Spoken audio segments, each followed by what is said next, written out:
ஓம் நமோ நாராயணாய.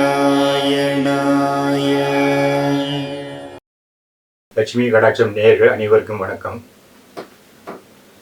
இந்த பதிவில் அந்த கண்ணன் பகவான் ஸ்ரீகிருஷ்ணன் நாம் கேட்காமலே நமக்கு எல்லாமே கொடுப்பான். அதை எப்படி என்று நாம் இந்த பதிவில் பார்க்குறோம். அதாவது நட்பு என்பது இப்போதான் எப்படி இருக்குன்னா, இவன் என்ன படிச்சிருக்கான், இவன் எங்கே வேலை பார்க்கான், நமக்கு சமமான அந்தஸ்து உடையவனா என்றெல்லாம் பார்த்துதான் இப்பொழுதெல்லாம் இந்த கலியுகத்தில் நட்பு ஏற்படுகிறது. ஏனென்றால் இது கலியுகம். ஆனால் பகவான் கிருஷ்ணர் அப்படி அல்ல. பகவான் கிருஷ்ணர், குசேலர், பலராமர் எல்லோரும் சாந்திபனி முனிவரிடத்தில் கல்வி பயின்றார்கள். அந்த காலகட்டத்தில் குசேலன் தான் ரொம்ப ஏழை. ஆனால் அந்த ஏழையுடன் மிகுந்த நட்பு கொண்டிருந்தார் கிருஷ்ண பகவான். அது எல்லோருக்கும் தெரியும். ஒரு நாள் அதன் பிறகு குருகுல கல்வியெல்லாம் முடிந்து விட்டது. எல்லோரும் அவர் ஒரு இடத்துக்கு திரும்பி சென்று விட்டார்கள். அப்படி காலம் ஓடிக்கொண்டிருக்கிறது. அப்போது குசேலன் மிகவும் கஷ்டப்படுகிறார்.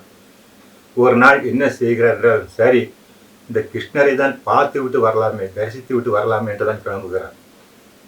அப்போது ஒரு வழியாக அந்த காலம்லாம் நடந்து தான் போகணும். இங்கே போனாலும் இப்போது உள்ள போக்குவரத்து மாதிரி அந்த போக்குவரத்து இப்போது உள்ள மாதிரியெல்லாம் கிடையாது. நடந்து தான் போகணும். அப்படி போய் ஒரு வழியாக துவாரகை அடைஞ்சிட்டார். அப்போது கிருஷ்ணர் யார்? துவாரகபுரிக்கு பெரிய ராஜா. குசேலரோ பரம ஏழை. இவர்கிட்ட ஒன்றுமே கிடையாது. அந்த நாராயணன்கிட்ட ஏராளமான செல்வங்கள் உண்டு. துவாரகைக்கு போய் சேர்ந்த உடனே அந்த காவலர்கள் போய் உங்கள் நண்பர் குசேலர் சுதாமரன் சொல்லுகிறார், அவர் வந்திருக்கார் என்ற உடனே அந்த பகவான் ஸ்ரீகிருஷ்ணர் அங்கிருந்து ஓடி வரார். அந்த குசேலனை பார்க்க ஓடி வந்த குசேலனை கட்டி தழுவி அந்த அரண்மனைக்கு அழைத்து செல்கிறார். அரண்மனையெல்லாம் காட்டுகிறார். அவர் என்ன செய்கிறார்? கிருஷ்ணர் அந்த குசேலருக்கு உட்கார வைத்து அவர் பாதங்களை அலம்பி அந்த பாதத்துக்கு பூஜை செய்கிறார். இவையெல்லாம் செய்து மரியாதையாக அவரை நடத்துகிறார்.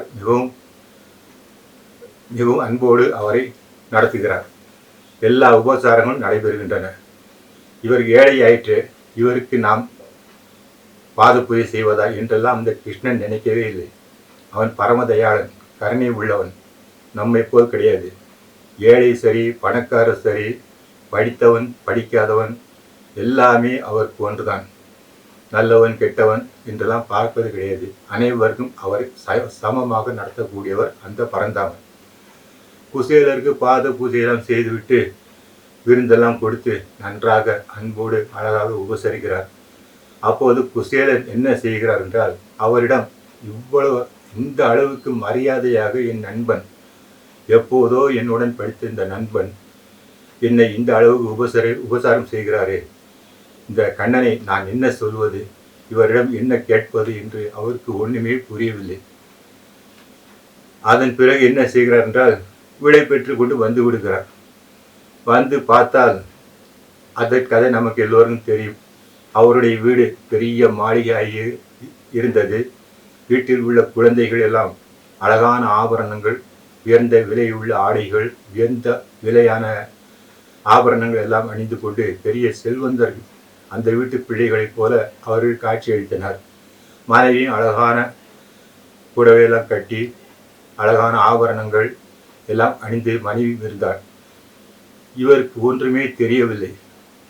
நான் வந்திருப்பது எங்கே என்று இவரே முழிக்கிறார். அந்த அளவுக்கு செல்வங்களை அந்த கண்ணன் வழங்கிவிட்டார். அப்போதுதான் அந்த குசேலருக்கு கண்ணனை பற்றி தெரிஞ்சது. ஆஹா, நாம் கொடுத்தது ஒரு பிடி அவள் தானே கொடுத்தோம். அந்த கிருஷ்ணனிடம் நான் எதுவும் வாய் திறந்து கேட்கவே இல்லையே. அவன் வந்திருக்கிற பக்தனின் நோக்கம் அறிந்து இவ்வளவு செய்திருக்கிறாரே, அந்த கண்ணனை பற்றி மிகவும் பாராட்டுகிறார். எனவே நாம் கோயிலுக்கெல்லாம் சென்றோமானால், அந்த கண்ணனிடத்தில் பெருமாள் கோயிலுக்கு சென்றோமானால் நாம் எதுவுமே அவரிடம் கேட்க வேண்டியதில்லை. நமக்கு என்ன தேவை என்பது அந்த பகவானுக்கே தெரியும். அதை நேரத்துக்கு அறிந்து நமக்கு கொடுத்து விடுவார். நாம் அவரிடம் எதுவும் கேட்க வேண்டாம். அங்கு போய் அவரை வணங்கிவிட்டு வந்தாலே போதும். அந்த புண்ணியமே நம்மை ஒரு சிறந்த நிலைக்கு தள்ளிவிடும், நல்ல கொண்டு போய் உயர்ந்த இடத்தில் வைத்துவிடும். நாம் அவரிடம் எனக்கு இது கொடு அது கொடு என்று கேட்க வேண்டியதில்லை. அதுபோல் தான் குசேலர் அவருடைய அன்பை பார்த்து, அவருடைய உபசரிப்பை பார்த்து எதுவுமே கேட்காமல் வந்துவிட்டார். எல்லாம் மறந்து விட்டது. எனவே தான் நாம் பகவானிடம் எதுவுமே கேட்காமல் அவரை வணங்கிவிட்டு வந்தாலே நமக்கு நம்முடைய நோக்கம் அறிந்து அந்த பகவான் நமக்கு என்ன தேவையோ அதை கொடுத்துவிட்டு நிச்சயம் நம்மை காப்பாற்றுவார். எப்படி குசேலருக்கு எல்லாம் கொடுத்தாரோ அதுபோல் நமக்கும் எல்லாம் கொடுப்பார். மங்கள அனுபவம்.